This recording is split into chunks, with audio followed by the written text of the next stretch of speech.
Queria começar por cumprimentar a Sra. Procuradora-Geral e os restantes membros do Conselho Superior do Ministério Público, agradecer não só o parecer que nos enviaram, mas também esta exposição inicial que a Sra. Procuradora-Geral da República fez e que abordou algumas das questões que são de facto das questões mais relevantes que temos em discussão neste processo legislativo, e com a anuência perante o enfado ou malgrado o desagrado do Sr. Deputado Hugo Velosa, tem de facto um conjunto significativo de questões a colocar, Sra. Procuradora-Geral da República, porque no PCP habituamos-nos a pôr quanto somos naquilo que fazemos, no mínimo que fazemos, utilizando uma formulação literária que ultimamente tem sido muito adotada para muita coisa na nossa vida coletiva, e de facto tenho um conjunto de questões que gostaria de colocar, ainda assim já um conjunto mais reduzido perante aquilo que foram as questões colocadas por outros senhores deputados e até por alguns dos esclarecimentos que a Sra. Procuradora-Geral da República foi avançando na exposição inicial.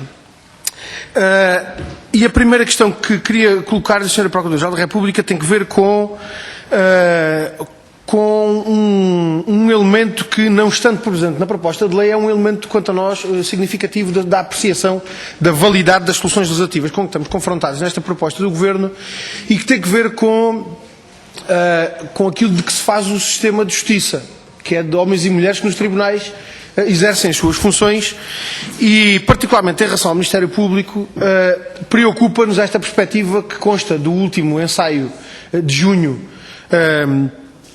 passado, publicado pelo Ministério da Justiça, que dá conta de que contém uma proposta que aponta para uma redução de 19 magistrados do Ministério Público, sem contarmos com os 42 representantes do Ministério Público que o Ministério da Justiça entendeu não contarem para a estatística. E, portanto, no quadro da página 47 do ensaio de junho, relativo aos recursos humanos e o quadro comparativo de recursos humanos, aquilo que temos é um número de 1.295 magistrados do Ministério Público em funções, aos quais o Ministério da Justiça descontou 42 representantes do Ministério Público, que, por não serem magistrados, o Ministério da Justiça entende que não devem entrar para a estatística, mas a verdade é que desempenham funções de magistrados, porque não há formação nem colocação de magistrados do Ministério Público em número suficiente para aquilo que são as necessidades do Ministério Público. Mas, portanto, o Ministério da Justiça retirou aqueles 42 representantes do Ministério Público, não querendo introduzi-los nas contas. E aquilo que o Governo propõe é que o sistema judicial, com esta reorganização, venha a funcionar com 1.234 magistrados do Ministério Público. Portanto, uma diferença de 19 ou de 61, consoante não considerarmos ou considerarmos aqueles representantes do Ministério Público. E eu gostava de colocar à Sra. Procuradora-Geral da República a mesma questão que coloquei ao Sr. Presidente do Supremo Tribunal de Justiça, quando aqui esteve na qualidade de Presidente do Conselho Superior da Magistratura, que é o de saber se o Ministério Público está, de facto, em condições de garantir que, com menos magistrados nos tribunais, a nossa Justiça funcionará melhor e, sobretudo, o Ministério Público terá em melhores condições de corresponder àquilo que são as suas exigências, sobretudo num tempo em que o sistema de Justiça necessariamente sofre os reflexos da crise económica e social que estamos a atravessar, com mais solicitações e mais exigências a serem colocadas. E gostava de relacionar esta questão com uma outra que em parte já foi colocada, mas que eu queria especificar e que tem a ver com a experiência das comarcas piloto. Porque eu gostava sobretudo que a Sra. Procuradora-Geral da República nos pudesse dar alguma ideia do que isto significa, do que esta redução dos recursos humanos do Ministério Público significa, perante a nova organização judiciária e aquilo que é a experiência das comarcas piloto. E coloco esta questão até porque, num encontro recente que tivemos, recente que já não tão recente, já foram passando alguns meses, em outubro passado, em Coimbra, com o Procurador-Geral Distrital de Coimbra, com o Tribunal da Relação, com os senhores juízes e advogados e procuradores e magistrados judiciais, havia um dado que era praticamente unânime, é que toda a gente fazia uma avaliação em relação à experiência da comarca do Baixo Voga, toda a gente fazia uma avaliação muito positiva da experiência da comarca do Baixo Voga, mas sempre nos foram dizendo que aquela experiência só foi positiva porque foram colocados à disposição recursos, nomeadamente recursos humanos, que são irrepetíveis. Porque para generalizarmos a disponibilização de recursos humanos que aconteceu no Baixo Voga, tínhamos de triplicar, se calhar, os recursos humanos que temos no sistema de justiça, e isso não é previsível nos próximos tempos. E, portanto, se assim é, eu gostava de saber como é que, num quadro de redução dos magistrados do Ministério Público, e não sabemos bem em que quadro de redução de funcionários afetos ao Ministério Público, porque esse é um problema central e essencial. Aliás, já tivemos a oportunidade de discutir com a Sra. Procuradora-Geral da República, num quadro de redução dos funcionários afetos ao Ministério Público, em que condições é que, de facto, o nosso sistema de justiça vai funcionar e, em particular, em condições é que o Ministério Público vai corresponder às exigências que se lhe colocam. Porque, em relação aos funcionários judiciais, a redução, Sra. Procuradora-Geral da República, é ainda mais significativa. Neste quadro de junho, passaremos de um total, atualmente, de 7.406 funcionários para 7.149. Portanto, uma redução de cerca de 260 funcionários, certamente afetando também aquilo que é o quadro de funcionários do Ministério Público, necessariamente, com tudo o que isso significa dificuldades no cumprimento das suas funções. E, portanto, estas duas questões julgo que têm alguma articulação e por isso as coloquei relacionadas. Há uma outra questão que a Sra. Procuradora-Geral da República já aqui nos alertou e que tem que ver com a gestão dos tribunais e, em particular, aquilo que tem que ser a separação entre a gestão dos serviços do Ministério Público, a cargo do Ministério Público, e a separação dos serviços e funcionários afetos ao funcionamento do Tribunal, necessariamente afetos ao Juiz-Presidente. Essa é uma questão sobre a qual já foram colocadas também algumas outras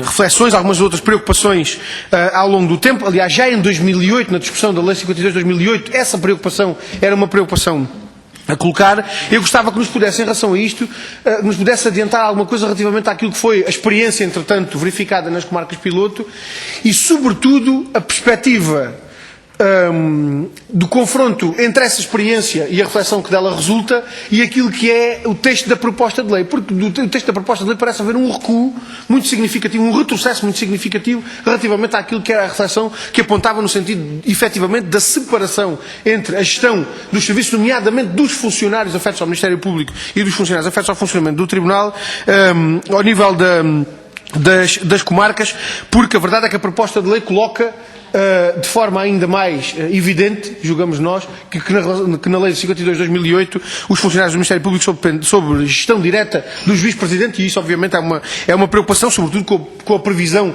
das lógicas da flexibilidade e da mobilidade dos recursos dentro das próprias comarcas.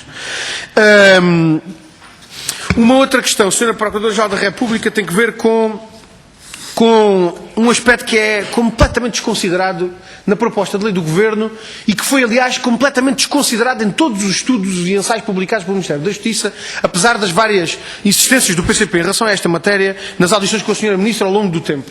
E que foi a desconsideração absoluta daquilo que é o trabalho que o Ministério Público faz nos tribunais e que não conta para a estatística. Estou a falar do atendimento aos cidadãos. E estou a falar deste aspecto porquê? Porque nos vários contactos que tivemos com tribunais, esse foi um aspecto sempre suscitado não só pelos procuradores com quem falámos, mas também até pelos seus juízes com quem falámos.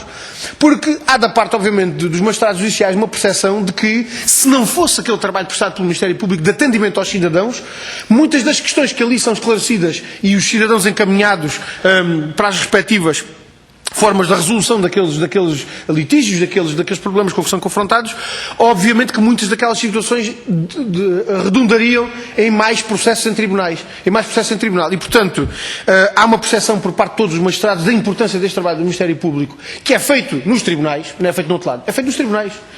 E há, sobretudo, uma preocupação que nos foi sendo relatada e que nós assumimos como nossa, de resto, que é a preocupação do que é que vai acontecer com o encerramento dos tribunais e com o encerramento das instalações físicas. Aqui sim há um problema de encerramento de instalações físicas. E há um problema de encerramento de instalações físicas ou da sua descaracterização. Porque, obviamente, que se os magistrados do Ministério Público ficam afetos a um determinado juízo numa determinada comarca. Obviamente que, mesmo que haja secções de proximidade em todos os concelhos abrangidos por aquela comarca, obviamente que isso implica uma gestão de recursos humanos que muito dificilmente conseguirá fazer-se com menos magistrados e com menos funcionários do Ministério Público. E, portanto, gostava de saber, Sra. Procuradora-Geral da República, como é que o Ministério Público tem encarado este problema e de que forma é que vão procurar manter o atendimento aos cidadãos, que eu julgo que o Ministério Público não quererá pôr em causa. Uma outra questão, Sra. Procuradora, tem que ver com a intromissão do Governo no sistema de justiça. Esta é uma matéria que nos preocupa particularmente, porque a proposta de lei prevê, a vários níveis, em diversos momentos e para vários fins, a intromissão do Governo naquilo que julgamos nós deviam ser competências exclusivas do sistema judicial. Dou-lhe 3 exemplos muito concretos. A definição dos objetivos estratégicos previsto no artigo 88, número 1, a definição dos objetivos estratégicos para o sistema judicial, que não percebemos porque é que têm que, além do Conselho Superior da Magistratura e do Conselho Superior do Ministério Público, incluir uma articulação com o Ministério da Justiça. A previsão de monitorização da atividade de cada tribunal, prevista no artigo 88, número 2, aliás, 88, número 3, com a necessária articulação entre o Conselho Superior da Magistratura, o Conselho Superior do Ministério Público e os serviços do Ministério da Justiça. E a definição dos valores de referência processual por portaria do Ministro da Justiça, ouvidos o Conselho Superior da Magistratura e o Conselho Superior do Ministério Público. Perguntamos nós, isto não devia ser competências exclusivas dos Conselhos? Estas matérias não são competências exclusivas dos Conselhos. O papel do Governo não é discutir com os Conselhos os meios de que necessitam e providenciar esses meios para o cumprimento das suas funções? É uma dúvida que se nos coloca. Aliás, temos uma fortíssima preocupação com estas normas e gostávamos também de ouvir o Conselho Superior do Ministério Público sobre esta matéria.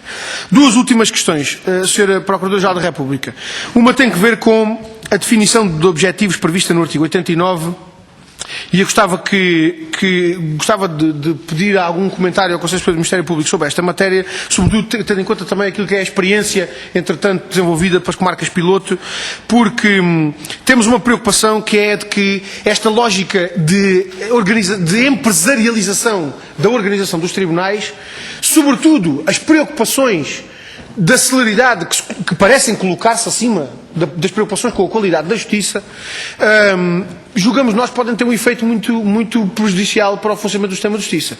E julgamos nós que são motivo de preocupação porque, a coberto destas lógicas, podemos ter um sistema de justiça mais preocupado em cumprir prazos e estatísticas e despachar processos do que propriamente em fazer justiça e fazer justiça com qualidade, justiça com que as pessoas se conformem, de que não recorram, com boas decisões, de que as pessoas não recorram porque se conformam com elas, porque sentem que foi feita a justiça e, portanto, estas preocupações de celeridade que parecem justificar depois esta organização dos tribunais como se fossem empresas, até com a fixação de objetivos, a nós levanta-nos muitas preocupações. E gostávamos de saber, em relação a esta matéria da definição de objetivos, qual é a reflexão que o Conselho Superior do Ministério Público faz até em confronto com a experiência das comarcas piloto.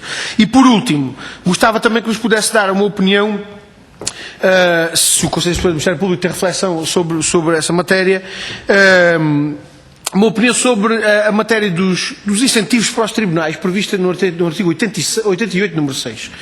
Porque prevê-se no artigo 88, número 6, a possibilidade de criação de um sistema de incentivos para os tribunais judiciais de primeira instância que ultrapassem significativamente os valores de referência processual estabelecidos. Nós tivemos, há algum tempo atrás, uma proposta do Sr. Bastonário de Ordem dos Advogados, que aliás iremos ouvir já de seguida, que propunha que os juízes fossem pagos à peça, que os magistrados fossem pagos à peça. É uma proposta que, na parte do PCP, não merece qualquer acolhimento, merece-nos até uma profunda objeção, mas este sistema de incentivos para os tribunais que ultrapassem significativamente os valores de referência processual estabelecidos, parece-nos que pode corresponder a essa lógica. Eu gostava de saber se o Conselho Superior da Magistratura já tem alguma reflexão feita sobre isto e, sobretudo, se tem alguma perspectiva sobre as vantagens que daqui se podem retirar para o funcionamento do nosso sistema de justiça, em particular para o funcionamento do Ministério Público e as suas eventuais desvantagens, que nós julgamos que ainda assim são capazes de ser mais do que as vantagens que o próprio sistema pode oferecer.